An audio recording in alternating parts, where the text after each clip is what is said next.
Hey buddies, welcome to Movie Malayali. Guess who I am എന്ന സീരീസിന്റെ episode 3 ആണ് നമ്മൾ ഇന്ന് കാണാൻ പോകുന്നത്.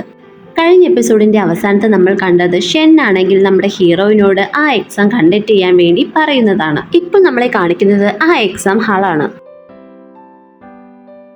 അങ്ങോട്ടാണെങ്കിൽ നമ്മുടെ ഈ ജിയാന്റെ അതിബുദ്ധി കാരണം മുത്തശ്ശിയുടെ പ്രായമായവർ വരെയാണ് വന്നിരിക്കുന്നത്. അത്രയും പെൺകുട്ടിയുടെ ഇടയിൽ നമ്മുടെ ഹീറോ ആണെങ്കിൽ നമ്മുടെ ഹീറോയിനെ കാണുന്നു.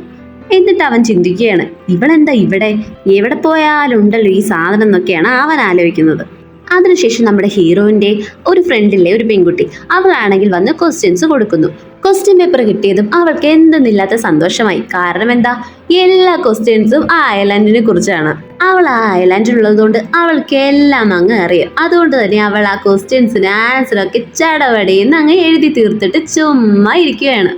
ഇത്രയും എക്സാം ഇട്ടതിൽ ആകെ കുറച്ച് പേര് മാത്രമാണ് പാസ്സായിട്ടുള്ളൂ. അവരുടെ ലിസ്റ്റാണെങ്കിൽ നമ്മുടെ ഹീറോയ്ക്ക് ആ പെണ്ണ് വന്ന് കൊടുക്കുന്നു. അപ്പോൾ അതിന്റെ ഫസ്റ്റ് ആയിട്ട് നമ്മുടെ ഹീറോയിന്റെ പേരാണ് കാണുന്നത്. അവൻ അപ്പം തന്നെ ആ പേര് വെട്ടുന്നു. ഇവളൊരു സ്കാമർ പെണ്ണാണ്, ഇവള് വേണ്ട എന്ന് പറയുന്നു. പിന്നീട് നമ്മുടെ ആ പെൺകുട്ടി വന്നിട്ട് അവൾ എല്ലാവരുടെയും പേര് ഇങ്ങനെ വായിച്ചുകൊണ്ടിരിക്കുകയാണ്. വായിച്ച് എല്ലാ പേരും തീർന്നു കഴിഞ്ഞിട്ടും എൻ്റെ പേര് വന്നില്ലല്ലോ എന്ന് പറഞ്ഞിട്ട് നമ്മുടെ ഹീറോയിൻ ആണെങ്കിൽ ആശ്ചര്യപ്പെടുന്നു. കാരണം എന്താ, അവൾ എല്ലാത്തിനും നന്നായിട്ടാണ് ആൻസർ ചെയ്തിരിക്കുന്നത്. പിന്നെ എന്താണ് അവളുടെ പേര് വരാത്തതെന്നായി അവൾക്ക് സംശയം. പിന്നീട് ലിസ്റ്റിൽ പേരില്ലാത്തവരെല്ലാരും പുറത്തു പോകാൻ അവൾ പറഞ്ഞു. നമ്മുടെ ഹീറോയിൻ ഇത് കേട്ട് വെറുതെ ഇരിക്കുമോ? അവൾ അപ്പോൾ തന്നെ മറ്റവളുടെ അടുത്ത് പോയി. എന്നിട്ട് പറഞ്ഞു, എൻ്റെ പേരെന്താ ഇല്ലാത്ത, ലിസ്റ്റ് കാണിക്കുന്നു പറഞ്ഞിട്ട് അവൾ ആ ലിസ്റ്റ് പിടിച്ച് വലിച്ചു. അപ്പോഴാണ് നമ്മുടെ ഹീറോ വെട്ടിയിരിക്കുന്നത് അവൾ ശ്രദ്ധിച്ചത്. എന്നെ എങ്ങനെ പുറത്താക്കാൻ പറ്റും, എൻ്റെ പേര് അതിലുണ്ടല്ലോ, പിന്നെ എന്താന്നൊക്കെ ചോദിച്ചാൽ അവൾ അവിടെ കിടന്ന് തർക്കിക്കുകയാണ്. അപ്പോഴേക്ക് സെക്യൂരിറ്റി ഗാർഡ്സ് വന്ന് അവളെ പുറത്താക്കുന്നു. ഹീറോയിനും വേറെ വഴിയില്ലാതെ പുറത്തേക്ക് പോകുന്നു. പിന്നീട് അങ്ങോട്ട് നമ്മുടെ ഹീറോ വന്നിട്ട് ബാക്കിയുള്ള പെൺകുട്ടികളോട് ചോദിക്കുകയാണ്, 2006 ജൂലൈ 26 നിങ്ങൾ അന്ന് ഏത് സ്കേർട്ടാണ് ഇട്ടത്, ആ സ്കേർട്ടിന്റെ കളർ എന്താന്ന് ഹീറോ ചോദിക്കുന്നു. ഹീറോയിന്റെ ക്വസ്റ്റ്യൻ കേട്ടിട്ട് ബാക്കി പെൺകുട്ടികൾ എല്ലാരും കൂടി അന്തളിച്ച് നിൽക്കുകയാണ്. ഇത് എന്ത് ക്വസ്റ്റ്യൻ എന്ന് കരുതി. അങ്ങനെ നിൽക്കവൻ നമ്മുടെ ഹീറോയിന്റെ പിന്നെ വരുന്നു. എന്നെ പറഞ്ഞു വിട്ടതിന് എക്സ്പ്ലനേഷൻ കിട്ടാതെ ഞാൻ ഇവിടുന്ന് പോവില്ല എന്നായി പിന്നീട് ഹീറോയിൻ. പിന്നീട് അവൾ ബാക്കി പെൺകുട്ടികളോട് പറഞ്ഞു, നിങ്ങൾ ഇവനെ വിശ്വസിക്കരുത്, ഇവനൊരു റോങ് പേഴ്സൺ ആണ്. ഇതുപോലത്തെ ക്വസ്റ്റ്യൻ ഒക്കെ ആരോടെങ്കിലും ചോദിക്കുമോ?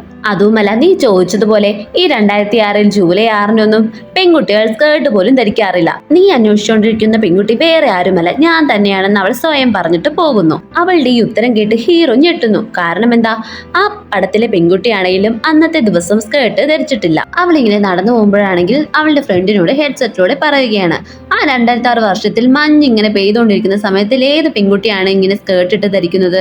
അതുകൊണ്ടാണ് ഞാൻ ഈ ഉത്തരം പറഞ്ഞെന്നും പറഞ്ഞ് ഇവൾ പുറകിലേക്ക് നോക്കുമ്പോൾ ഹീറോ അവളുടെ പുറകെ നടന്നു വരികയാണ്. അപ്പോഴേക്കും അവൾ ആ ഗെയിം പയ്യനോട് പറയുകയാണ്, എടാ ദേ അവൻ പുറകിൽ വരുന്നുണ്ട്, എന്താ ചെയ്യാ, പ്ലാൻ ഇട് എന്ന് പറയുന്നു. എന്നിട്ട് അവൻ എല്ലാം സെറ്റ് ചെയ്യാന്ന് പറഞ്ഞിട്ട് കോള് കട്ടാക്കുന്നു. അവൾ എന്നിട്ട് പുറത്തുനിന്ന് നോക്കുമ്പോഴതാ 4-5 റൗഡികൾ അവിടെ നിൽക്കുന്നു. അവള് വിചാരിക്കുന്ന എന്നാ, ഈ ഫ്രണ്ട് സെറ്റപ്പ് ആക്കിയ ചെറുക്കന്മാരാണെന്നാണ് അവൾ വിചാരിക്കുന്നത്. അവൾ അപ്പം തന്നെ ഓടിപ്പോയിട്ട് അവന്മാരുടെ അടുത്ത് ചെന്ന് പറയുന്നു, എൻ്റെ ഫ്രണ്ട് ഏർപ്പാടാക്കിയവരല്ലേ നിങ്ങള്, ഞാൻ എന്തായാലും ഇപ്പൊ അഭിനയിക്കാം.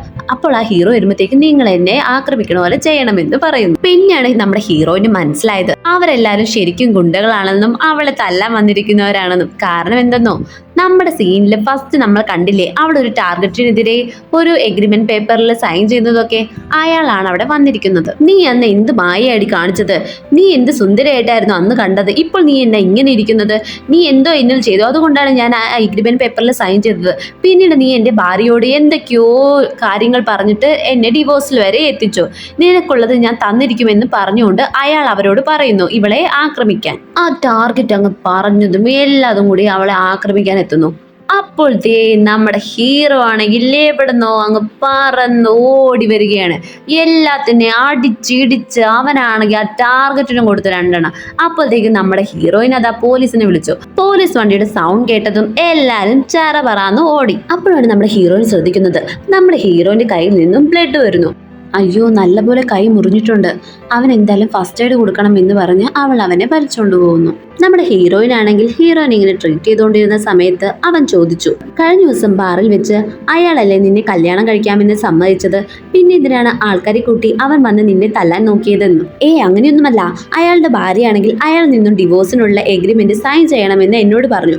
അപ്പോൾ അതുകൊണ്ട് ഞാനാണെങ്കിൽ വേഷം ധരിച്ച് അവിടെ വന്ന് അയാളിൽ നിന്ന് സൈൻ വാങ്ങിയെന്നുള്ളൂ. അല്ലാതെ നീ വിചാരിക്കുന്ന പോലെ ഞാനൊരു റോങ് ഗേൾ അല്ല എന്ന് അവൾ പറയുന്നു. ഓ, അതിനു വേണ്ടിയിട്ടൊക്കെയാണോ നീ ചെയ്തത്? ഞാൻ നീ റോങ് ഗേൾ ആണെന്ന് വിചാരിച്ചു, സോറി ട്ടോ എന്ന് പറഞ്ഞ് അവളോട് പറയുന്നു. അപ്പോഴേക്കും നമ്മുടെ ഹീറോയിൻ ആണെങ്കിൽ ഹീറോയിന്റെ ആ മുറിവിന് കെട്ടൊക്കെ കെട്ടി. അത്രയും കുഞ്ഞു മുറിവിന് അവളാണ് വലിയങ്കാട്ടൊരു കെട്ടാണ് കെട്ടിയിരിക്കുന്നത്. മാത്രമല്ല 4 പൂമ്പാറ്റ ചിറകുകൾ പോലെ വലിയൊരു സാധനങ്ങൾ. ആ സമയത്താണ് ഹീറോ ശ്രദ്ധിക്കുന്നത് നമ്മുടെ ഹീറോയിന്റെ കഴുത്തിലായിട്ട് ചെറിയൊരു മുറിവ്. അയ്യോ, നിനക്കും മുറിവ് പറ്റിയിട്ടുണ്ടല്ലോ എന്ന് പറഞ്ഞുകൊണ്ട് നമ്മുടെ ഹീറോ ആണെങ്കിൽ അവൾക്ക് ഫസ്റ്റ് എയ്ഡ് ചെയ്തു കൊടുക്കുന്നു. ആ സമയത്താണ് നമ്മുടെ ഹീറോ ശ്രദ്ധിക്കുന്നത് നമ്മുടെ ഹീറോയിന്റെ കഴുത്തിൽ ഒരു ലോക്കറ്റ് പോലത്തെ ഒരു മാല കിടക്കുന്നു. ആ ചെയിൻ ഏതാണ്ട് കാണാൻ നമ്മുടെ ഹീറോയിന്റെ കൂട്ടുകാരന് അമ്മ കൊടുത്ത ആ ചെയിൻ പോലെ തന്നെയുണ്ട്. ഞാൻ തേടിക്കൊണ്ടിരിക്കുന്ന പെണ്ണ് ഇവൾ തന്നെയാണോ എന്ന് അവൻ സംശയിക്കുന്നു. ഇവളാണെങ്കിൽ ഇവളായിട്ട് നന്നായിട്ട് കൂട്ടാവണമെന്ന് അവൻ തീരുമാനമെടുക്കുന്നു. അതേസമയം ഹീറോയിനും അതുപോലെ ചിന്തിക്കുകയാണ്. നമ്മളെ അവൻ ബാറി വെച്ച് കണ്ടിട്ട് മോശം രീതിയിലാണ് വിചാരിക്കുന്നത്. അതുകൊണ്ട് തന്നെ ഇവനായിട്ട് ഇടപഴകാമെന്ന് പറഞ്ഞുകൊണ്ട് നമ്മുടെ ഹീറോയിനാണെങ്കിൽ ഷെയ്ക്കാൻഡ് കൊടുക്കുന്നു. നമ്മുടെ ഹീറോയും ഇത് നല്ലൊരു അവസരമാണെന്നും പറഞ്ഞുകൊണ്ടിട്ട് തിരിച്ചും ഷെയ്ക്കാൻഡ് കൊടുക്കുന്നു.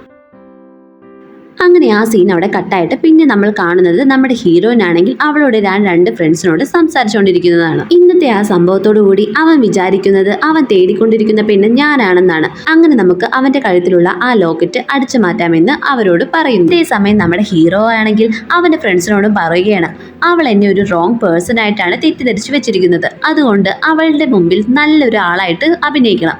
എന്നിട്ട് അവളുടെ കഴുത്തിലുള്ള ആ ലോക്കറ്റ് എങ്ങനെയെങ്കിലും കൈക്കലാക്കണമെന്ന് അവനും അവന്റെ ഫ്രണ്ട്സിനോട് പറയുന്നു. ഇനി ആകെയുള്ള 4 നാളുകളിൽ എന്തൊക്കെയാവുമെന്ന് നമുക്ക് കണ്ടറിയാം.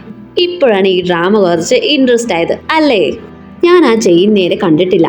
എനിക്കത് ഒന്നുകൂടെ കണ്ട് കൺഫേം ചെയ്യണം. അതിന് ഞാനിപ്പോൾ എന്താ ചെയ്യേണ്ടേ എന്ന് ആ കണ്ണാടിക്കാരനോട് ചോദിക്കുന്നു. അപ്പോൾ നമ്മുടെ ജിയാങ്ക് പറയുന്നത്, നീ നാളെ ഒരു കാര്യം ചെയ്യുക, അവളുടെ വീട്ടിൽ പോയി ഡേറ്റിങ്ങിനായിട്ട് അവളെ കൊണ്ടുപോകും.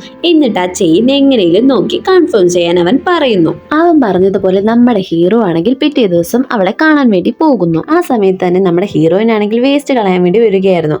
അപ്പോഴാണ് അവൾ കണ്ടത്. അവൾ അപ്പോഴാണെങ്കിൽ ഒരു ടീഷർട്ടിന്റെ ഉള്ളിലോട്ട് ആ ചെയിൻ ഇട്ടിരിക്കുകയാണ്. അതുകൊണ്ട് തന്നെ നേരെ കാണാൻ പറ്റിയില്ല. എന്നിട്ടാണെങ്കിൽ അവർ രണ്ടുപേരും കൂടി കാറിൽ കയറുന്നു. എന്നിട്ട് അവൻ പറയുന്നു, നമുക്ക് ഇന്ന് ഡേറ്റിങ്ങിന് പോവാമെന്ന്. ഇത് കേട്ട ഹീറോയിനാകട്ടെ, അയ്യോ, ഞാൻ ഇതിന് വേണ്ടിയിട്ട് റെഡി ആയില്ലല്ലോ, എന്റെ ഫ്രണ്ട്സിനോട് പോലും ഞാൻ ഈ കാര്യം പറഞ്ഞില്ലല്ലോ, ഞാൻ കുറച്ച് വെള്ളം കുടിച്ചിട്ട് വരാമെന്ന് പറഞ്ഞ് അവൾ ഇറങ്ങാൻ തുടങ്ങുന്നു. അപ്പോഴത്തേക്കും നമ്മുടെ ഹീറോ പറയുന്നു, വെള്ളമോ? വെള്ളം നമ്മുടെ കാറിൽ തന്നെ ഉണ്ടല്ലോ എന്ന് പറഞ്ഞിട്ട് വെള്ളം അവൾക്ക് കൊടുക്കുന്നു. എന്നിട്ട് നമ്മുടെ ഹീറോയിനാണെങ്കിൽ വീണ്ടും അതിൽ നിന്ന് ഇറങ്ങിപ്പോവാൻ നോക്കുന്നു. അപ്പോഴത്തേക്കും നമ്മുടെ ഹീറോ അതാ സീറ്റ് ബെൽറ്റ് വരെ ഇട്ട് കൊടുക്കുന്നു. പിന്നെ അവൾ അടുത്ത കാരണം കണ്ടെത്തുകയാണ്. ഞാൻ നല്ല ഡ്രസ്സല്ല ഇട്ടിരിക്കുന്നു, ഞാൻ പോയി ഡ്രസ്സ് മാറിയിട്ട് വരാമെന്ന് പറയുന്നു. നിനക്കിപ്പോൾ എന്താ വേണ്ടേ? നല്ല ഡ്രസ്സാണോ? ഞാൻ നിനക്ക് വാങ്ങിത്തരാമെന്ന് ഹീറോ അതിന് മറുപടിയായിട്ട് പറയുന്നു. പിന്നീട് അവര് ഡ്രസ്സ് എടുക്കാൻ വേണ്ടി ഒരു ഷോപ്പിലെത്തുന്നു. അപ്പൊ നമ്മുടെ ഹീറോ ഇങ്ങനെ പേടിച്ച് നടക്കുകയാണ്. അയ്യോ, ഞാനിപ്പോൾ എന്താ ചെയ്യുക? എൻ്റെ ഫോൺ പോലും ഞാൻ എടുത്തില്ലല്ലോ, എൻ്റെ ഫ്രണ്ട്സിന് ഞാൻ ഇത് എങ്ങനെ അറിയിക്കുമെന്നൊക്കെ ടെൻഷൻ അടിച്ചാണ് പുള്ളി നടക്കുന്നത്. അങ്ങനെ നമ്മുടെ ഹീറോയിനാണെങ്കിൽ ഒരു ഡീപ്പ് നെക്കുള്ള ഒരു ബ്ലൂ കളർ ഡ്രസ്സ് അവൾക്ക് എടുത്തു കൊടുക്കുന്നു. ഇങ്ങനത്തെ കഴുത്ത് കൊടുത്താൽ അവൾ എന്തായാലും ഇട്ടുകൊണ്ട് വരുമ്പോൾ ആ ചെയിൻ കാണാൻ പറ്റുമെന്ന് അവൻ മനസ്സിൽ വിചാരിക്കുന്നു. അങ്ങനെ നമ്മുടെ ഹീറോയിൻ ഡ്രസ്സ് ചേഞ്ച് ചെയ്ത് വരുമ്പോഴതാ അവളാണെങ്കിൽ അതിൻ്റെ ഉള്ളിൽ ഒരു കറുത്ത ടീഷർട്ട് ഇട്ടിട്ട് വരികയാണ്. അയ്യോ, പ്ലാനൊക്കെ പോയിന്നായി നമ്മുടെ ഹീറോ. പിന്നീട് അവളെയും കൂട്ടി ഒരു റെസ്റ്റോറൻറ്റിലോട്ട് പോയവൻ. അവിടെയാണെങ്കിൽ നമ്മുടെ ഹീറോയിന് 2 ഫ്രണ്ട്സാണ് മാനേജറും വേറൊരാളുമായിട്ട് നിൽക്കുന്നത്. അപ്പോഴതാ ആ ബാറിലെ നമ്മുടെ മാനേജറിന്റെ അനിയൻകുട്ടൻ്റെ വരുന്നു. അയാളാണെങ്കിൽ, ഓ, എൻ്റെ ഐഡൽ ദേ അവിടെ ഉണ്ടല്ലോ എന്ന് പറയുന്നു. അപ്പത്തേക്കും നമ്മുടെ ഹീറോയിനാണെങ്കിൽ അവന് ടാറ്റ കൊടുത്ത് ഒഴിവാക്കുന്നു. ഇത് കണ്ട ഹീറോ ആണെങ്കിൽ അയാളുടെ അടുത്ത് ചെന്ന് പറയുന്നു, ഈ റെസ്റ്റോറൻറ്റ് മൊത്തം ഞാൻ ഇന്ന് ബുക്ക് ചെയ്തിരിക്കുകയാണ്, നീ ഇവിടുന്ന് പോയി ചുമ്മാ ശല്യമായി വരാതെ പോവാൻ പറയുന്നു. അപ്പോഴാണ് നമ്മുടെ ആ അനിയൻകുട്ടൻ പറയുന്നത്, എടാ, ബാറ് മാത്രമല്ല, ഈ റെസ്റ്റോറൻറ്റും എൻ്റെ സ്വന്തമാണെന്ന്. ഇവനോട് ഇങ്ങനെ പറഞ്ഞിട്ടൊന്നും കാര്യമില്ല എന്ന് മനസ്സിലായ നമ്മുടെ ഹീറോ ആണെങ്കിൽ, നിനക്കുള്ളത് ഞാൻ തരാടാ എന്ന് പറഞ്ഞുകൊണ്ട് ആ മാനേജറിനെ കോൾ ചെയ്ത് കാര്യങ്ങൾ പറയുന്നു. പിന്നീട് അനിയൻകുട്ടന് കോൾ വരികയാണ് മാനേജറിൽ നിന്നും. എന്തിനാ നീ കസ്റ്റമറിന് ചുമ്മാ ശല്യം ചെയ്യുന്നേ, അവിടുന്ന് പോവാൻ വേണ്ടി പറയുന്നു. ആ സമയത്താണെങ്കിൽ നമ്മുടെ ഹീറോയിനാണെങ്കിൽ അവളുടെ ഫ്രണ്ട്സിനെയൊക്കെ കാര്യം അറിയിക്കുന്നു. അതിനുശേഷം നമ്മുടെ ജിയാങ്കാകട്ടെ ഒരു വെയിറ്ററുടെ വേഷം കെട്ടി അങ്ങോട്ട് വരികയാണ്. എന്നിട്ട് അവനാണെങ്കിൽ ഒരു വൈൻ കറക്കി നമ്മുടെ ഹീറോയിൻ്റെ അടുത്തേക്ക് വരുന്നു. എന്നിട്ടത് അവളുടെ ദേഹത്തേക്ക് വീഴ്ത്തി അവളുടെ ഡ്രസ്സ് ചേഞ്ച് ആക്കാനാണ് ഇവരുടെ അടുത്ത പ്ലാൻ. അവൻ എന്നിട്ട് ഇത് കറക്കി അവളുടെ അടുത്തേക്ക് വരുമ്പോൾ എന്നാ ഒരു പെണ്ണാണെങ്കിൽ ഇങ്ങനെ തടഞ്ഞു വന്ന് നിൽക്കുന്നു. നോക്കുമ്പോൾ അതാ നമ്മുടെ ഹീറോയിൻ്റെ കൂട്ടുകാരിയാണത്. നമ്മൾ ഷെൻ വന്ന് നിന്നതുകൊണ്ട് അവൾ അതിൽ നിന്ന് രക്ഷപ്പെടുന്നു. ഈ പ്ലാൻ ഫ്ലോപ്പ് ആയതുകൊണ്ട് നമ്മുടെ ഹീറോ ആണെങ്കിൽ അടുത്ത പ്ലാൻ എടുക്കുകയാണ്. ഇതേ സമയം ഷെൻ ആണെങ്കിൽ അവൾക്കൊരു ഹെഡ്സെറ്റ് കൊടുക്കുന്നു. അങ്ങനെ അതിലൂടെ ആ കണ്ണാടി ചെറുക്കൻ അവൾക്ക് നിർദ്ദേശം കൊടുക്കുകയാണ്. ഈ സമയത്ത് നമ്മുടെ ഹീറോയിനും കൂടി ഡാൻസ് ചെയ്യുകയാണ്. ഇതിലൂടെ അവളുടെ ലോക്കറ്റ് എടുക്കാമെന്നാണ് അവന്റെ പ്ലാൻ. അവർ രണ്ടുപേരും പരസ്പരം കൈകൊണ്ട് കഴുത്തിൽ ഇങ്ങനെ പരതി നോക്കുകയാണ്. ഹീറോയിനാണെങ്കിൽ ഹീറോയിന്റെ കഴുത്തിൽ ആ മാലയുണ്ടോ നോക്കുന്നു, ഹീറോയിനാണെങ്കിൽ ഹീറോയിന്റെ കഴുത്തിലും ആ മാലയുണ്ടോ എന്ന് ഇങ്ങനെ നോക്കിക്കൊണ്ടിരിക്കുകയാണ്. അതേസമയം നമ്മുടെ ഹീറോയിൻ്റെ ഫ്രണ്ടായ കണ്ണാടി ചെറുക്കനാണെങ്കിൽ അവളോട് പറയുകയാണ്, ഞാനിപ്പോൾ ലൈറ്റ് ഓഫ് ചെയ്യും, അപ്പോൾ നീ ആണെങ്കിൽ അവൻ്റെ കഴുത്തിൽ നിന്നും ആ ചെയിൻ ഊരി എടുക്കണമെന്ന് പറയുന്നു. എന്നിട്ട് അവൻ ആ സ്വിച്ച് ഓഫ് ചെയ്യുന്നു. ഈ സമയത്ത് നമ്മുടെ അനിയൻകുട്ടനാണെങ്കിൽ പുറത്ത് നിന്ന് ഇങ്ങനെ പറയുകയാണ്, ചേട്ടൻ ഉള്ളിൽ കയറണ്ടെന്നല്ലേ പറഞ്ഞോളൂ, ഞാൻ എൻ്റെ ഐഡലിനെ ഇംപ്രസ് ചെയ്യാൻ വേണ്ടിയിട്ട് ഇവിടെ പടക്കം പൊട്ടിക്കാൻ പോവുകയാണെന്ന് പറഞ്ഞിട്ട് ഇരിക്കുകയാണ്. അങ്ങനെ അവൻ ആ പടക്കമൊക്കെ പൊട്ടി ഈ സീരീസ് ഭയങ്കര കോമഡി ആയിട്ട് പോയിക്കൊണ്ടിരിക്കുകയാണ്. അപ്പോൾ നമ്മുടെ ഹീറോയിൻ്റെ ഫ്രണ്ടാണെങ്കിൽ അവിടെ വന്ന് ആ മെയിൻ സ്വിച്ച് ഓൺ ആക്കുന്നു. അങ്ങനെ കറണ്ട് വന്ന് ആ ഡാൻസ് അവിടെ അവസാനിക്കുമ്പോൾ നമ്മുടെ ഹീറോ ആണെങ്കിൽ അവളുടെ കഴുത്തിലുള്ള ആ ചെയിൻ ശരിക്കും കാണുന്നു. പക്ഷെ അത് എടുക്കാൻ അവന് സാധിച്ചില്ല. അത് കഴിഞ്ഞ് ആനിയൻകുട്ടനാണെങ്കിൽ ഒരു ഡിഷുമായിട്ട് അങ്ങോട്ട് വരികയാണ്. എന്നിട്ട് പറഞ്ഞു, ഇത് നിങ്ങൾക്ക് രണ്ടുപേർക്കും ഇന്ന് സ്പെഷ്യലായിട്ട് ഞാൻ തരുന്നതാണെന്ന് പറഞ്ഞ് കാണിക്കുന്നു. അതിലാണെങ്കിൽ തീ ഇങ്ങനെ കത്തിക്കൊണ്ടിരിക്കുകയാണ്. ആക്ച്വലി നമ്മുടെ ഹീറോയ്ക്കാണെങ്കിൽ ആ ഇൻസിഡന്റ് ആണ് ആ തീ കണ്ടപ്പോൾ ഓർമ്മ വന്നത്. അപ്പോൾ നമ്മുടെ ഹീറോയിന് ശ്രദ്ധിച്ചു, ഇവൻ എന്ത് പറ്റി, ഇവൻ എന്താ ഇപ്പോൾ പുറത്തേക്ക് പോകുന്നതെന്ന്. എന്നിട്ട് അവനാണെങ്കിൽ പുറത്തു പോയി അവന്റെ കാറിൽ നിന്നും ഒരു ടാബ്ലറ്റ് എടുത്ത് കഴിക്കുന്നു. പിന്നീട് നമ്മൾ കാണുന്നത് ഹീറോയിന്റെ 2 ഫ്രണ്ട്സും സോഫയിലിരിക്കുന്നതാണ്. ആ സമയത്ത് നമ്മുടെ ഹീറോയിന്റെ മെസ്സേജ് വരികയാണ്, നീ എന്താ ഇന്ന് ഡേറ്റിംഗിൽ പകുതിക്ക് വെച്ചത് പോയത്, അതുകൊണ്ട് നാളെ നമുക്ക് ഒന്നുകൂടെ മീറ്റ് ചെയ്താലോ എന്ന് ചോദിക്കുകയാണ്. അതിന് നമ്മുടെ ഹീറോ ഓക്കെ എന്ന് പറയുന്നു. പിന്നീട് നമ്മുടെ ഹീറോയും പറയുന്നത്, നാളത്തെ സ്ഥലം ഞാൻ ചൂസ് ചെയ്യുന്നതാണ്, അവൾ എന്നിട്ട് നമുക്ക് സ്വിം ചെയ്യാൻ പോവാ എന്ന് പറയുന്നു. എന്നിട്ട് നമ്മുടെ ഹീറോ ആണെങ്കിൽ അവൻ്റെ ഫ്രണ്ട്സിനോട് പറയുകയാണ്, നാളെ അവളെ സ്വിമ്മിങ്ങിന് വേണ്ടി വിളിച്ചിട്ടുണ്ട്, നമുക്കിനി 2 ദിവസം മാത്രമേ ഉള്ളൂ, നാളെ എങ്ങനെയെങ്കിലും അവളുടെ ലോക്കർ ഞാൻ എടുക്കുമെന്ന് അവൻ്റെ ഫ്രണ്ട്സിനോട് പറയുന്നു. ഇതേ സമയം ഹീറോയിൻ്റെ അടുത്താണെങ്കിലും അവരും മുടിഞ്ഞ പ്ലാനിങ്ങിലാണ്. ഇവർ 2 കൂട്ടരും നാളത്തെ സ്വിമ്മിംഗ് ആണ് ലക്ഷ്യമിട്ടിരിക്കുന്നത്. ബാക്കി നമുക്കിനി അടുത്ത എപ്പിസോഡിൽ കാണാം. ബൈ.